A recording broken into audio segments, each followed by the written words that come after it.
Hello guys, kami today vlog. Tak pala kami sa gubat. Samahin niyo po ako mag-isa. Relax lang po. Kakain po kami. Mag-picnic kami. Ang taas sa mataas. Sa taas. May damuhan. Maganda po dito guys. Ang lakas hangin.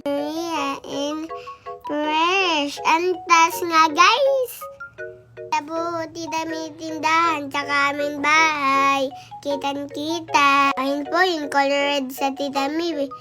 Buwang sa amin din. Kasi may puchay guys, nakikita din ang duwam sa CR. Baon ko po ay pancake. Masarap, tsaka may strawberry lang pong chocolate. Enjoy po ako guys, kaka-relax. Ayun guys, ituturo ko pa mga hayop. Marami po dito kambing at baka, tsaka at aso. Lahat. Next time kami babalik po kami, bababa po kami sa baba. Kita po ang kalsoda, sobrang mataas. Thank you po, sanghat muli, follow and subscribe.